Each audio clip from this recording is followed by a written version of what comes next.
Hola queridas amigas y amigos, bienvenidos a esta edición especial que estamos transmitiendo desde el estudio 9 de Radio Vaticana para Vatican News y el Sembrador Nueva Evangelización, cuyo fundador está junto a nosotros, Noel Díaz. Bienvenido a la Radio Vaticana, a Vatican News, después de una semana intensa que ha culminado hoy con el encuentro con el Santo Padre. Pues muy agradecido, Padre Felipe, de estar aquí en este lugar donde se transmite todos los mensajes y todo lo que sucede aquí en Roma, especialmente con el Papa Francisco, y muy agradecido de haber estado con él en este día. Antes de que nos cuentes de qué se trató este encuentro privado, que tuvo un carácter privado con el Santo Padre, quisiéramos conocer algo de este ministerio, este apostolado que se llama el Sembrador Nueva Evangelización, que está vinculado a tu historia. Tú vives en California, en Los Ángeles, Estados Unidos, pero tu historia se inicia en México y está marcada por el tema de una inmigración a Estados Unidos, en primer momento ilegal, después regularizada, pero que también habla de la situación de miles y miles de personas, especialmente latinoamericanos, en estos días. Cuéntanos cómo comienza la historia de tu vida y también los inicios del Sembrador. Pues nací en Tijuana, Baja California, ciudad frontera con Estados Unidos. Dicen que allí es donde empieza la patria mexicana, es un dicho. Y ahí nací en de unos suburbios muy pobres de Tijuana, de una madre soltera, la cual ella cruzaba ilegalmente a los Estados Unidos y varias veces pues pasó por lo mismo que muchos inmigrantes. La arrestaban, se regresaba y después intentaba. Pues una vez ya siendo yo niño, pues sucedió lo mismo, pero en aquel entonces ya había un pasaporte local y con ese pasaporte local podías pasar, pero nomás tenías cierta distancia que podías estar. Ya más hacia adentro de Estados Unidos necesitabas un permiso. Pues así fue la historia de mi niñez. Entrábamos, salíamos y bueno, así fue hasta los 17 años No que... lleguemos todavía a los 17. Cuéntame antes, porque yo he sabido que ya de pequeño habías recibido de tu madre la semilla de la fe y que hubo un momento muy significativo para tu primera comunión. ¿Cómo fue ese evento? Pues un evento que marcó mi vida en la parte espiritual, sin duda alguna, porque mi madre, siendo una mujer que era vendedora ambulante, vendía fuera de la catedral flores, diferentes cosas.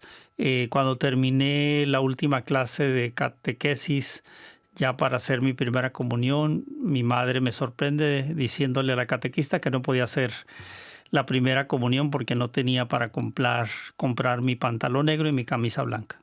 O sea, se exigía un pantalón negro y una camisa blanca como un requisito imprescindible para recibir el cuerpo del Señor. En esa época estoy hablando. Sin duda alguna, porque cuando le dijo eso a la catequista no dijo ella nada, nomás dijo lo siento mucho porque él estaba muy entusiasmado. Y bueno, a los pocos días me encuentro por las calles de Tijuana con le llamamos en México un cajón de bolear, de lustrar zapatos, y llegaba a las tiendas con mis monedas preguntando si me alcanzaba para una camisa blanca, después un pantalón negro. Y bueno, llegó el 10 de mayo y me sentí el niño más feliz del mundo, estando en fila para recibir el cuerpo de Cristo. Ese día para mí fue algo de lo más maravilloso que pudiera haber existido para esa edad de 7 años. O sea, a los 7 años te viste enfrentado al trabajo infantil. Sí. Tuviste que tú mismo, incluso me habías dicho que sin que tu madre lo supiera, te pusiste a lustrar zapatos simplemente para poder tener ese dinero necesario para aquella exigencia que hoy día nos parece impresentable, ¿cierto? De una ropa. Sabemos que se buscaba el ornato, pero no puede ser que la ropa impida que un niño reciba el cuerpo de Cristo. Y tú lo lograste con un esfuerzo enorme por tu deseo de la Eucaristía. Y bueno, yo creo que dentro de todo eso me mostró a mí que cuando tienes fe y tienes ganas de trabajar, logras las cosas. En ese sentido me ayudó y la verdad que fue una semilla que quedó en mi corazón, que eventualmente vino a empezar a dar fruto.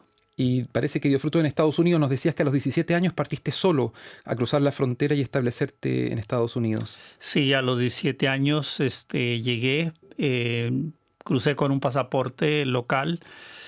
Obviamente fui más allá de lo que era legal y me quedé en Los Ángeles. Y de ahí pues pasaron los años, empecé a trabajar en la óptica, que ha sido el ramo o la industria en la que he trabajado. Y estudiaba a la misma vez. Obviamente ya para entonces yo hablaba el inglés porque desde niño, cuando nos quedábamos unos 2, 3 años, pues el idioma que hablaba con los niños era el inglés. Y eso pues fue el inicio. Después mandé traer a mi madre, que también cruzó con su pasaporte local. Ya rentamos un apartamento donde pues ya tenía comidita hecha por mamá. Eso fue algo muy irreemplazable, lindo. La comida de la mamá, sí, ¿no? por supuesto que sí. Y bueno, pasaron los años, empezaba a ver que pues todos los que veníamos queríamos buscar una mejor forma de vida, lo cual era lo ideal. Pero había un vacío dentro de mí que no lo llenaba. Las cosas, vamos a decir, los placeres, uno de joven experimentando muchas cosas. Después, a los 20 años, me casé con Sara, mi esposa, y ya cuando nació nuestro primer hijo, Noel Jr., seguí diciendo, ¿qué más falta en la vida? Como ya tengo trabajo, tengo esposa, tengo un hijo, pero algo más me falta. No sé qué es. Y fue donde descubro que la parte espiritual era la que necesitaba. Y fue cuando empecé en la búsqueda espiritual. Al tiempo estuve estudiando la Biblia con un sacerdote español, Santiago Merino. Y fueron años de estudio bíblico cuando ahí siento que el Señor me atrapó y dijo, de aquí eres. ¿Y cuáles fueron las circunstancias en que tú pudieses identificar que el Señor te dice, me perteneces? Cuando empezamos a leer el Antiguo Testamento, bueno, llegamos al Nuevo Testamento, como descifraba este sacerdote el Evangelio y lo ponía al día, me empezó a impactar. A mí... ¿A qué te refieres con poner al día, que lo hacía como que uno lo podía reflejar en la vida cotidiana? Sí, como Lectio Divina, donde te decía, bueno, eso pasó, eso es lo que dijo Jesús. ¿Qué te dice hoy Jesús a ti? ¿Cómo puedes aplicar esto a tu vida? Y él lo explicaba. Entonces eso abrió un horizonte, un horizonte que empezó a llenar de ilusión mi corazón. La novedad, como han venido diciendo el Papa Benedicto XVI, ¿verdad? Emérito, y también el Papa Francisco, la novedad del Evangelio, la buena noticia. Eso comenzó a cautivarme, que fueron pasando los años y yo no me comprometía a servir, estar activo. Ahí fue donde llegó el momento de mi conversión en una misa, donde le dije, quizás como Jonás, que le había oído al Señor, porque sabía que el decirle sí al Señor era un compromiso de vida. Y me resistía. Pero en una misa en la parroquia de Santo Tomás, allí en Los Ángeles, llegó ese momento donde le dije, Señor, aquí está mi vida, tú dime dónde empiezo. Y ahí inicio. ¿Y qué es lo que se inicia en ese momento entonces? Pues eso fue un sábado. El martes fui a un grupo que se reunió en una casa, hacían oración, leían la palabra de Dios, y le dije a una persona, ¿hay alguien que viene a dar clases? Dijo, no, dice, el que viene ahorita está trabajando de noche, y aquí alguien lee un pasaje y lo comparte. Dije, ¿puedo yo compartir? Y me dijo, sí, adelante. Pues como ya había estudiado la Biblia, empecé a compartir, temblaba porque siempre fui cohibido, no me gustaban la atención y estaba nervioso con 5 personas en esa casa, y ahí da inicio. La siguiente semana fui llegando todas las semanas y empezó a llegar más gente, 10, 15, 20, 30. Llegó un momento donde había 70 personas en la casa. ¿En una casa particular? En una casa particular. Y ahí, al paso del tiempo, varios de los filigreses de la parroquia que estaba cerca ahí le dijeron al párroco que en una casa se reunía mucha gente. El párroco, como buen pastor, dijo, ¿y quién está hablando ahí? Dice, pues un joven que se llama Noel Díaz. Dice, díganle que quiero hablar con él. Me citó, hablé con él. Te mandó a llamar la autoridad, digamos. Sí.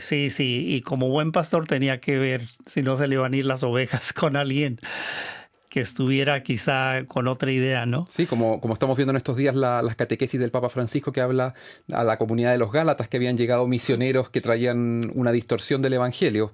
O sea, Sí, el pastor de tu parroquia quería conocerte para saber si aquello que tú estabas transmitiendo era correcto, estaba apegado a la doctrina. sí, y pues llegué con él y me empezó a hacer preguntas como todo buen pastor, ¿verdad?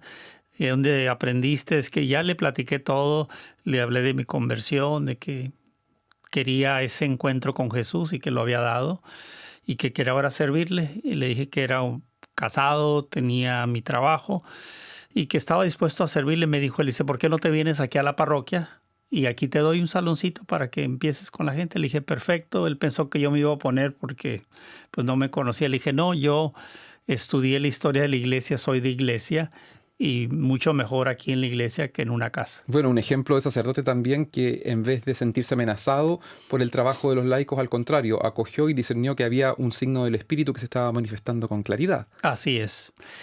Le agradecí mucho a ese párroco, era el padre Peterson, Paul Peterson, Pablo Peterson. Y, Pablo, hijo de Pedro, Peterson. imagínate, Tenía buenos el nombres. apellido, sí. Y ahí fue el inicio. Bueno, y de ahí vas a la parroquia, empieza a llegar más gente. ¿Cómo se traduce esto en que llegue a formarse una asociación privada de fieles? Bueno, de ahí fuimos a un salón. Lo mismo pasó que en la casa. Se llenó. Después dijo, te voy a dar un salón más grande, un auditorio de una escuela. Fuimos ahí y ya eran como 300 personas. Se llenó. Llegó otro párroco, que Monseñor Denis O'Neill, que fue como mi papá espiritual, y él empezó a ver también el crecimiento, empezó a cuestionar muchas cosas porque era mucha gente la que llegaba. Dijo, usa la parroquia porque los días que vienes no hay nada, hay una misa a las 5, pero después de la misa no hay nada. Usa la parroquia. Y entonces empezamos en la parroquia, llegaban 300 personas, después 400, después llegaron 1000, se llenaba y teníamos que poner una carpa afuera en el estacionamiento. Y eso fue el inicio que se empezó a desbordar. Yo diría la gracia de Dios compartiendo el Evangelio. Yo simplemente compartí el Evangelio, lo aplicaba a la vida diaria y al final hacía oración con la gente. Pedía por los enfermos, por los que vinieran con necesidad. Se llenaba de migrantes. En ese entonces había muchos salvadoreños que estaban huyendo de la guerra. Esto fue en el 84, 85, 86, 1984, 85, 86. Y había un flujo de centroamericanos llegando a esa área. Ávidos también de una palabra de esperanza y de consuelo, seguramente. Sin duda alguna. Y ahí fue el inicio. Y bueno, pasaron los años y ya entramos a los medios de comunicación. ¿Y en qué momento se forma entonces la estación de televisión El Sembrador Nueva Evangelización, de televisión y radio? Bueno, iniciamos con un programa dominical por televisión en un canal secular, Telemundo, en aquel entonces. Después iniciamos un programa radial de una media hora, también en una estación donde había, la mayoría eran programas no católicos, de hermanos de otras denominaciones. Y entonces ahí fue el inicio de los medios. Después, a los años, rentamos o arrendamos una estación de radio 24 horas. Ese fue el inicio. Después compramos esa estación de radio en la diócesis de San Bernardino. En el 2003, 2002, en la beatificación de San Juan Diego, en la visita de Santidad Juan Pablo II a México, ahí da inicio lo que es ahora el canal ESNE. Y esos fueron sus inicios. Y pues ahora ya estamos en todo Latinoamérica prácticamente. Estamos en 4 de las plataformas de Estados Unidos más grandes nacionales de televisión. Estamos por iniciar en la 4ª, pero ya hay un contrato hecho que ya pronto estaremos en las 4 plataformas más grandes de Estados Unidos. Y tenemos muchas estaciones de radio. También una en México, otra en Guadalajara, en la Ciudad de México y otra en la Ciudad de Guadalajara. ¿Esta de la Ciudad de México es la que acaban de inaugurar? No, la que acabamos de inaugurar es la de la Ciudad de México. Ciudad de México, 22 millones de personas de alcance pueden tener con esa radio, que se llama... Se llama La Guadalupana. La Guadalupana ESNE Radio. Bueno, pues felicidades. O sea, vemos que acá ha habido un escuchar la palabra, o sea, una disposición de estar atento a la palabra y de decirle que sí.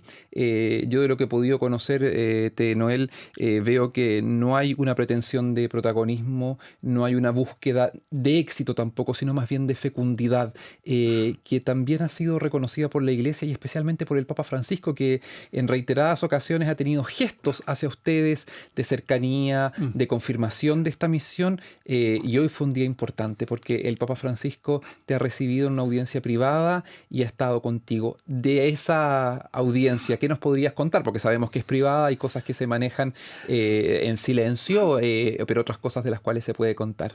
Bueno, en primer lugar, el Papa, como acaba de tener su cirugía, de veras que le agradezco mucho que haya dado tiempo, cuando yo creo que en otro caso estaría de reposo todavía para... Yo estaría de reposo al menos después de una operación así. Sí, y recibirnos es para mí un privilegio, una gracia de Dios no merecida, pero el diálogo que tuve con él es muy parecido a otros. Claro, cada vez hay algún tema diferente, pero prácticamente él sabe que mi encuentro con él tiene que ver con la evangelización, tiene que ver con el impulso de ir a las periferias, de ser una iglesia de salida. Esos son nuestros temas.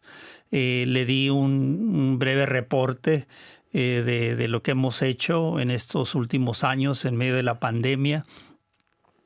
Le mostré varias cosas que están sucediendo en la frontera con muchos inmigrantes que están cruzando, intentando cruzar. Se conmovió mucho cuando hablamos de ese tema de los inmigrantes.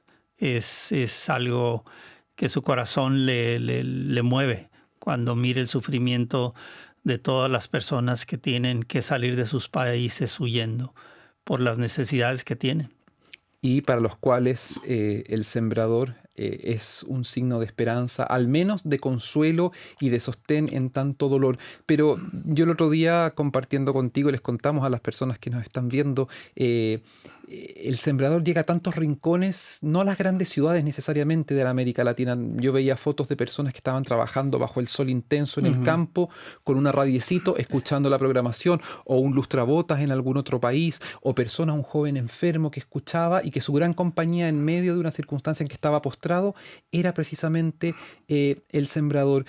Ustedes están llegando, y nosotros también a través de Vatican News, en alianza con ustedes, a lo que el Papa ha definido las periferias sociales y existenciales, o sea, tantas personas que pareciera que no existen para el común de la sociedad y sin embargo, desde su precariedad, muchas veces en su humildad, necesitan y comprenden mejor que nosotros el Evangelio porque lo hacen carne. ¿Nos puedes contar más de estas experiencias? Pues padre, yo creo que una de las necesidades que tiene la iglesia, y yo creo que todos los que formamos parte de la iglesia, es saber que ahorita vivimos tiempos muy difíciles, de mucha necesidad. Y la respuesta la tiene la iglesia. Y esa respuesta tiene un nombre, es Jesucristo. Entonces, el ver y escuchar testimonios de vidas transformadas, como tú lo mencionabas, en aldeas, en pueblos que están fuera de las ciudades grandes y que ahí están viendo el programa, por los programas, en tiempo de pandemia que no, las iglesias cerradas, pero podían participar en la misa, aunque no era presencial, pero era una esperanza muy grande para el pueblo. Entonces el sembrador sigue sembrando esperanza, sigue sembrando la fe y el ánimo en las personas. Y un lema que tenemos, que todos lo saben en la familia del sembrador, nuestro lema es que ninguno se pierda y todos se salven. Vamos a hacer todo lo que podamos hacer, que esté a nuestro alcance, para lograr eso, que ninguno se pierda y que todos se salven. Bueno, un lema y una misión enorme. Te tengo que hacer una pregunta que, digamos, es importante. ¿Cómo se financian ustedes? ¿Tienen aporte de alguna empresa? ¿Hay algún patrimonio o se hace a través de donaciones? ¿Cómo se mantiene? Porque es maravilloso lo que hacen, pero sabemos que mantener un medio de comunicación con este alcance es costoso. Pues yo diría que la respuesta es el milagro de los 5 panes y 2 peces. ¿Por qué? Porque con lo muy poco, Dios ha construido, como dice el Salmo 8, de los niños de pecho, Dios ha hecho una fortaleza. Se sostiene de la gente humilde, de los inmigrantes que trabajan limpiando casas en el campo y les llamamos sembradores de Jesús con María. Envían su ofrendita mensual de $20, $40, dependiendo, pero como son muchos, eso permite que nosotros tengamos suficiente para mantener casi un personal de 80 personas entre radio y televisión. Y eso es lo que sostiene, pero ninguna empresa, ninguna, vamos a decir, algún millonario que envíe cada mes. Hemos tenido personas generosas que han dado en algún momento una ofrenda y se les agradece, pero realmente los 5 panes y 2 peces ocurre cada mes. Muchas veces y siempre podemos decir que desde nuestra precariedad, cuando damos eso, como la viuda pobre también, que dio todo lo que tenía para vivir, el Señor hace milagros. Y es la ofrenda que le gusta, es la ofrenda Sí. desde nuestro corazón. Es un milagro, yo digo, de cada mes que estemos llegando a tantos lugares y que sea por el esfuerzo y la fe de un pueblo que viene a trabajar, pero que ha descubierto el tesoro escondido, que es la fe, que es el amor a Dios, la devoción a la Virgen, y que eso les nutre y dicen, si a mí me ayudó el sembrador, pues yo quiero que ayude a otros. Y esa es una forma que lo hacemos.